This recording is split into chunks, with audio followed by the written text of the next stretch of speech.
Okay, guys, this is the second part. Thanks, guys, for tuning in. I left the best for last, as they say. These are two games.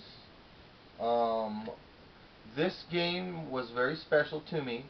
I had a friend of mine that had a Dreamcast before I did, and I was really into my PlayStation and playing Colony Wars and Final Fantasy VII and Metal Gear Solid. It was an awesome system.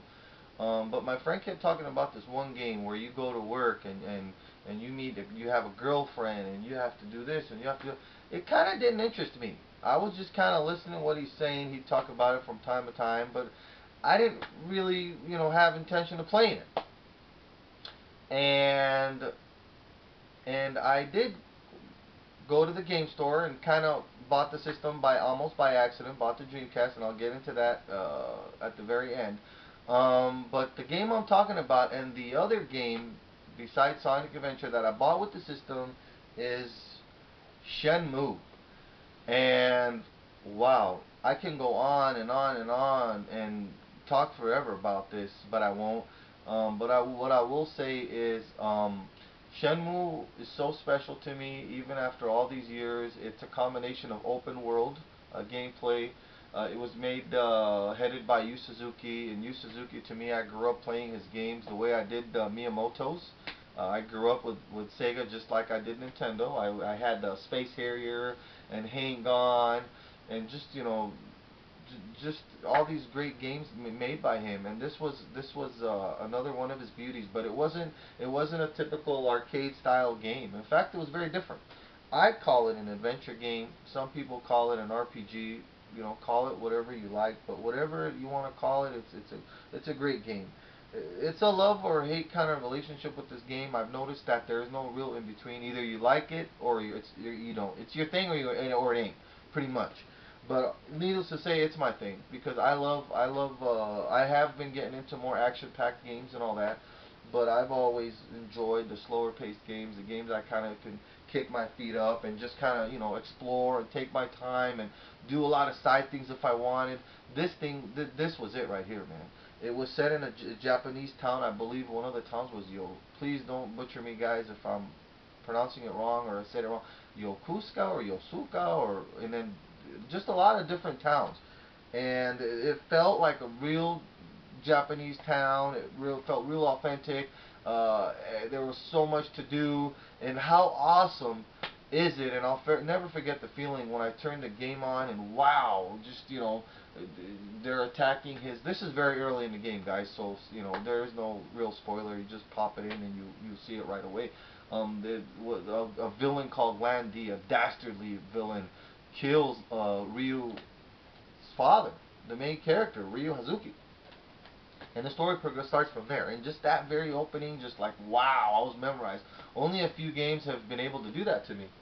And with that said, I'll never forget when I finally went walking around and I see this big sign, U Arcade. And I was like, wow, okay, that's cool. What is that? So I go in, and it's an actual living, breathing arcade within the game, and I was like, what is this? Is this? I've never experienced anything like that in any game before. So I put like a quarter in, a token, whatever it was in the game, and this all sounds silly to talk about, but it's so true. And I was able to actually play the real Space Harrier game. I was actually able to play the real Outrun game, the real, and I was like, wow, playing all these little mini games, punching bags and all this and that, and then being able to practice my martial arts, and being able to just go to stores and buy chips and pick out candies to buy, and winning getting a ticket raffle and winning stuff, and feeding my cat. It was like, wow, this thing is great, man. I'm able to do it. I've finished it, I believe, 2 if not 3 times. This is a game that I'm going to go back to again. As you guys can see, I'm extremely nerdily passionate about this game. But the only disappointment was that Sega was going through that whole fiasco of getting out of the hardware business. I was really looking forward to Shenmue 2. They canceled it, unfortunately. And I found out that they're going to put it out on Xbox instead, but not till later. I was desperately seeking answers, and I wanted to see the way the story ended. I wanted to see what happens now, what happens in Shenmue 2. So I found out that very soon, one of my local retro stores close to my house, which is not there no more, unfortunately, but they were going to get the import version very soon, the PAL version, the European version. So I said, boom, I'm there. I got in my car, and this is what I got. And I don't have a lot of time, folks, a whole lot of time left. But this thing was, wow. I bought the import disc with it, which I still have to allow me to play the game. And this thing was just beautiful, man. You know, I envy the Europeans because the cases, the instructions, it's just beautiful. Look, I don't know if you guys can see this, but wow, why couldn't we get stuff like that in the U.S.? Just a gorgeous, gorgeous box, and you know, I've still kept them in after all these years.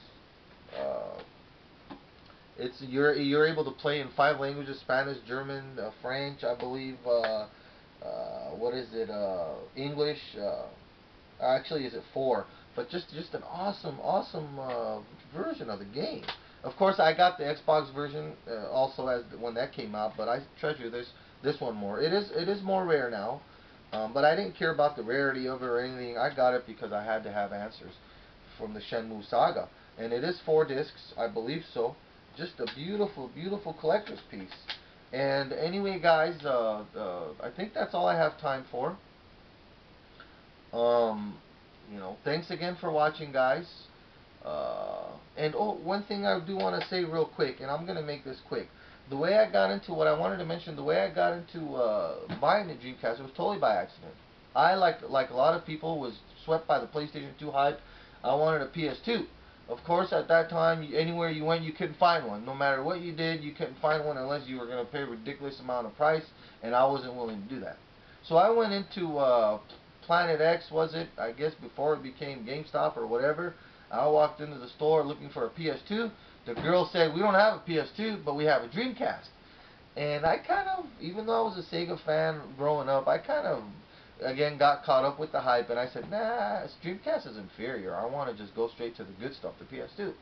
But I asked her how was the system, and she said, Dreamcast is an awesome system. I'm thinking she's just giving me a sales pitch.